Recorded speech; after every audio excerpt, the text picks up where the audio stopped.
got the mic in hand. David's laughing like a one-man band. Talking disco, bell-bottom flares, and a little bit of scripture to say your prayers. It's the past, it's the present, it's the holy air. Sit back and join us, Bible Bibs and a prayer. Bible Bibs and a prayer, we're keeping it real. From the red, white, and blue to the spinning wheel. It's stories and devotion, good vibes to share. Come on and listen to Bible Bibs and a prayer. What's up, everyone? It's time, my friends, time for Bible Bibs and a prayer. Good morning, family, friends, the whole wide world. Welcome to your daily start. Hopefully this is your go-to space to wake up informed, focused, and ready for the day ahead. Now, whether you're sipping your coffee ice cold, heading out the door, easing into your morning routine, we've got just what you need. Quick insights, a little inspiration, a lot of not so funny jokes, and a clear look at what matters today. Let's make this morning count. Speaking of that, folks, why did the thief take a shower before robbing the bank? He wanted to make a clean getaway. Don't worry, I'll laugh at my own jokes, so nobody feels pressured out there in podcasting land. But let you and I thank God for another day we didn't have to set the alarm for, because we are already awake and we're blessed and we're ready to go. My name is Brother Jim, one half of the dynamic duo here on Bible Bibs and a Prayer. By day, a pastor of Roxford Church, and at night, a wannabe funny guy. I'd like to think being funny on a podcast is just saying things and hoping they age well in the next 10 seconds. But again, welcome to our show. Let's turn this in from a conversation into an experience. And now the moment you've all been waiting for. Joining me as well, always, is my co-host, still here despite several strong arguments against it. This man brings the jokes, the chaos, and just enough questionable opinions to keep things interested. A man who has promised to be on his best behavior, or we will see how long that lasts. And from what his wife and mother says, it won't take too long. Give it up for my partner in podcasting crime, a face that only a mother could love. The one and only Mr. David Keener, plus, one of my best friends in the whole wide world. Good morning, my friend. Good morning. How is life in Keenerville? It's good. I feel kind of out of sorts. I mean, we were on last week, but we taped a week ahead of time because of Easter. So I'm like it feels like it's all new again. So I know, and I did this a while back, so it's like, man, yeah, I'm off too. But hey, we got a new friend to join us here. I see that, yes. We got the Little Lynn, the little Lynster right here, our little gorilla, donated by Lynn. I understand this came from not your childhood, but your brother's. Yeah, well, I was around, but I don't recall the thing. That's what she said. Nobody remembers. So it was really memorable. Yes, but we've been entrusted, and we named it automatically Little Lynn. Yes. And I hear this little gorilla can be grumpy at times. Not that the Lynster could be grumpy. No, I'm sure you've never seen her grumpy at all in your life. Never. Yeah, I know some Sunday she's really pounding that piano board there. Keys. Makes me wonder what your dad did. And of course, we got Ida, Lee, and Dan, the chicken, the rooster. So we are just one big happy family. That's here. right. Still in search of an alligator, crocodile. So hopefully that will come to join us sometime. But how was the weekend? It was good. Weather was decent. I was still working on the lawn. I did the weed spraying for over the weekend to get rid of the weeds. So things are very green, looking very good. I've got the best lawn on the block. I believe that. Yeah. I believe that. Yeah. I am battling thistles. Ooh. We have 2 flower beds, 2 big ones that thistles always come up in, and they have just come to life. And I've been on Google, Amazon, researching, and it's like reading them comments.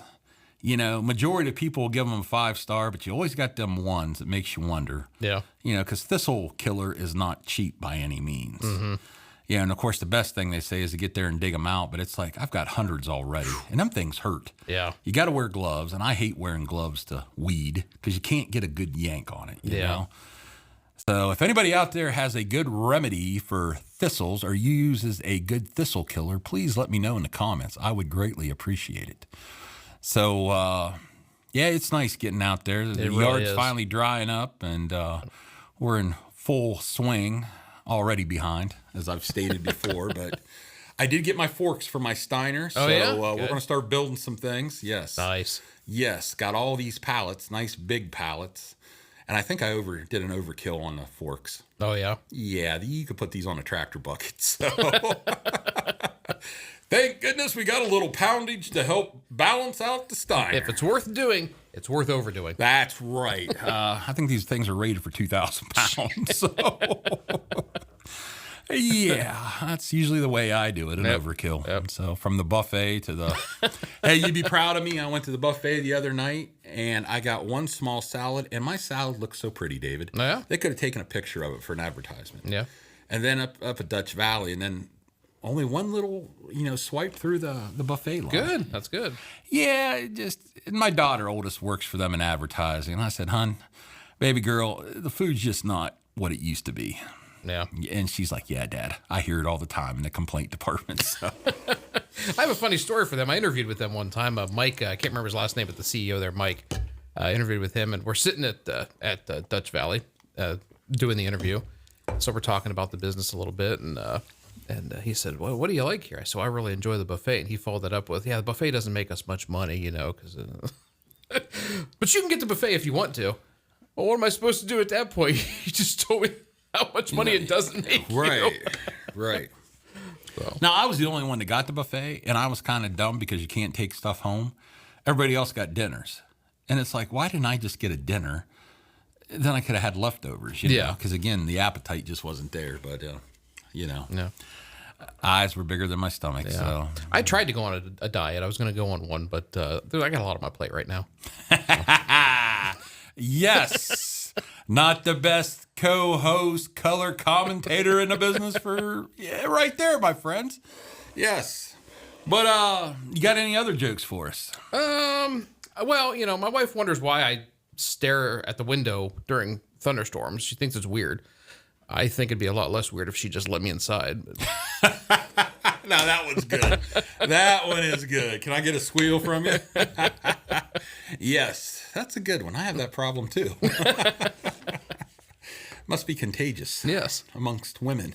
So, all righty. Let us remember another sunrise, another chance to shine, a chance to show the whole world and everyone around that you are one. Yes, you are one special person. We have been blessed, you, David, and myself, along with our little pets here down on the farm. Let you and I thank God for another blessed day, whether you're driving, working, or just starting your morning coffee. We're glad you're here with us. And you know why? Because we're alive, and even with all the aches and pains, we are still blessed. So come on. Enjoy Mr. David as we say thank you, Lord, for another day and another day of opportunity, just waiting for you and I to go out and make our mark. Find that good in life and forget the bad. And here on Bible Bibs and a Prayer, we admit life gets weird, but we also talk about why you are never actually facing life alone. Because we have Jesus and Jesus alone. Rejoice that you are alive. When you look in that mirror, remember you are beautiful. You matter in this world. And oh my goodness, hear me on this one again. You are loved. Now, a little humor of the day. Dad is down at the auto dealership, good times, looking at potential choices. Cargo space, he asks. The salesman, slightly confused, finally replies, car, no do that. Car, go road. Think about it. A little cargo space. Car, no do that. Car, go road. I thought that was kind of funny. All right, our thought of the day. A silly idea is current that good people do not know what temptation means. This is an obvious life. Only those who try to resist temptation know how strong it is. A man who gives in to temptation after 5 minutes simply does not know what it would have been like an hour later. That is why bad people, in one sense, know very little about badness. They have lived a sheltered life by always giving in. C.S. Lewis. Now, we've been talking about sin leading into temptation. We've touched on it before, but, especially now that Lent is over, we go back to maybe some of our old ways, perhaps, David, I don't know. Funny how we give up something and then it's like a diet. Yeah. At the end of the day, a lot of times we fall off the wagon. No temptation has overtaken you except what is common to mankind. Now, we've been talking about sin, Satan, just scratch the surface of that. But we know God is faithful, and he will not let you be tempted beyond what you can bear. Temptation is something every single one of us face. Temptation does not mean you're weak. It means you're human. Even Jesus was tempted, yet he did not give in. That shows us something important. Temptation itself, as we've said this many times, we've talked the last few weeks on this, dealing with sin and that. Temptation itself is not the sin, it's giving in. That is the sin. So how do we fight it? Well, first we recognize it early. You got to. Now, we're all old enough, are we not, David? We know right from wrong. Yeah. Yeah, we pretty much know right from wrong. Now, occasionally we have a slip. As I was just discussing with David, I almost lost my finger doing something stupid with mechanical. And now, whoa, that's not really, temptation, but you ever look in the fan as a kid and you want to, stick your finger in? Kind of like happened there, but we know right from wrong. I knew I should not be doing that. I should have turned the machinery off. But to save time, I didn't, and it almost cost me the old trigger finger. Temptation usually starts small, a thought, a feeling, a moment. The sooner you catch it, the easier it is to stop. When you entertain in your mind, eventually, what you entertain in your mind eventually shapes your actions, and how true that is. Amazing how all these little seeds are planted of want, desire, lust, jealousy, pride, you name it. Starts off as a little seed, but do we let it grow? Do we actually maybe give it a little fertilizer? Do we water it? Do we help it grow, or do we pluck it? Second, replace it. Do not just resist it. Now, like with we're weeding, if we don't pull the root, what happens? It's going to come right back. It's going to come back. Now, we can kill the top of it with our handy-dandy sprayer, can't we, with all the chemicals? Yep. But is it really going to the root? Because mainly we're focused on the surface, right? Yep. Is that not the same in life? We're so focused on the surface, sometimes we miss the root from here to here. So again, replace it. Do not just resist it. Resist it. Resist temptation. If you only try to say no, you'll get wore down. Fill that space with something better. Truth, prayer, and purpose. Purpose, yes. What you feed grows stronger. So with temptation, if we're feeding it, now God gave us all a mind, most of us. Made a trip to Ravenna the other day, and I tell you, between 77 and 75, I was really wondering if some people had, or 76, excuse me, if they had some brains. But think about it. What you feed grows stronger. So if we don't remove that temptation, if we don't remove that, so that's where the brain comes in. Again, we'll go back to food. If you are trying really hard, why go where you know there's going to be some of your favorite dishes? Yeah. True? If you know you've got a problem where you really, really like something that is not good for you and you're battling it, why be around it? Because again, if we just keep saying no, no, no to it and don't remove it, the root, it's going to keep coming back. Number 3, remove yourself from it. Sometimes the most spiritual thing you can do is just to walk away. Doesn't mean you're weak. To me, that shows strength. I am not. I am making a choice not to go there, not to talk, even talk with that person. Because again, are we not influenced, my friend, by the people around us? We are. For example, politics. When you are constantly glued to the news or social media, can that not just start a firestorm in you of getting bitter, getting angry, of maybe even some hate? True? Absolutely. Your feet in the flames, especially. I remember some people with the whole COVID thing. They were so tuned in listening to, I'm sorry, I'm going to call it a bunch of nonsense. Not saying all of it's not true, but you know what I mean? Oh my goodness, remember back in the day, instead of flipping channels, you had 4 TVs. Some of them guys, you got a channel on every TV. Tuning into stuff. And again, I know it's going to irritate me. I'm not saying I'm not informed, but why go to those places that I know I'm going to get upset about? Yeah. Or enter into a conversation with somebody that has the exact opposite idea or feelings or opinion. Why talk about it? Talk about something else. Again, there's so many things we can talk about. And if it's that bad, just walk away from the person or avoid the person until you have the strength that you are strong enough to do so. You do not have to prove how strong you are. Wisdom is knowing your limits. And we all have limits, do we not, David? We do. We all got limits. We can only take so much. Think of that 5-gallon bucket. You can only fill it up so much before then what? It starts to overflow. And that's where our anger, irritation, hate, that's one of the big things. Our bucket can overflow. You ever just get to that point you just want to scream? You can't take any more stupidity. You can't. You ever have a coworker that just keeps running their mouth? Mm-hmm. Or you ever have that person that's done it all and what they haven't done isn't worth doing anyway? Right. I know some of them people in my life, and it's just like, can't you just go along with the conversation? They always gotta one up you. You go right ahead. Yeah. No, I said they have to. They have to one up you. Like if you say you did so, I did that plus this that. And... Hey, I just went to Egypt. Oh, I went to Istanbul in first class.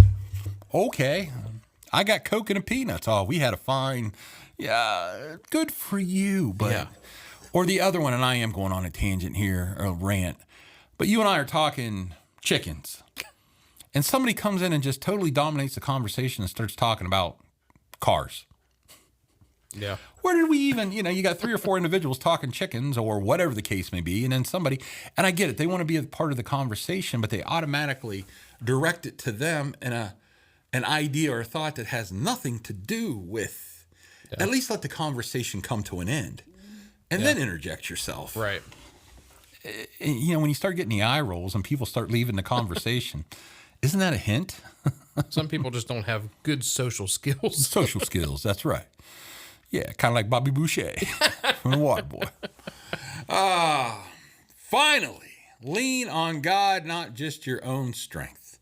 Fighting temptation alone is exhausting. Remember those ones we listed? I think there's 15 of them, David. Those are a lot of temptations that we have to fight. Yeah. Just common temptations, and maybe... I'm sure each one of us have our own little temptations that maybe most people don't. Again, temptation is a part of life, but it's what we do with it. And you were never meant to do it alone. Strength comes when you admit you need help. And that is a hard thing to do, Dave, especially as a man. Can't speak for a woman, a pig, or a rooster, or a monkey. Oh, sorry, gorilla. But yeah, it's hard to admit I need help. And at the end of the day, temptation will come, my friends, but it does not have to win. Every time you choose what is right, you are becoming stronger, more disciplined, and more aligned with who you are called to be. Something to chew on this week, my friends. Think about it and be honest. As we've talked about temptations, we listed those 15. If you want to hear them again, go back to one of the shows there. David, he's got everything on YouTube for us, all filed neat and nice. But again, and this is stuff we want you to think about because we face it every day. And just trying to be honest here, we all have our own temptations. So think about it. And here's the thing. It's okay to ask for help. It's okay to ask for prayer. That's one of the greatest things you can do. You go to the Father, but also turn to your brothers and sisters that you can trust. Let's be honest. Trust is a key thing in there because there are some people, good intentions, but before you know it, it's come back to you. Totally different story, but it gets out. So build up that inner circle of friends, brothers and sisters that you can turn to and say, hey, I need prayer with this, and this is why. And again, you don't have to go into great detail, but just enough to know, hey, I'm struggling with this. Well, my friends, that just about does it for this Tuesday, April 14th, 2026. Mr. David, my friend, closing thoughts or comments for this segment? Yeah, no, I think we've talked previously about, you can't control if a bird flies over your head, but you can control if it builds a nest, and that bird being the temptation. And I'm battling birds at home right now, trying to keep them from building a nest on my porch. And I've got those spikes up there, and they just build nests on top of those spikes, and you've got to pick them back up or they knock them down. So yeah, it's how much effort you put in to making sure that the temptation doesn't build a nest. There you go. Preparing yourself each and every day, each and every night. You think about what we could do. As David said, are we willing to put the work in to prepare for that so we can fight the good fight? All right, as we close, please remember you, yes, you have meaning, you have value, and most of all, you are loved. May God continue to bless you, and just as well, may you and I continue to thank our Lord, our precious, loving Lord above, for our blessings each and every day. And if we meet again, well, then we will smile and rejoice. And if not, then this parting was well made. Thank you for joining David and myself along with the barnyard here on Bible Bibs and a Prayer. This is the big guy, Brother Jim.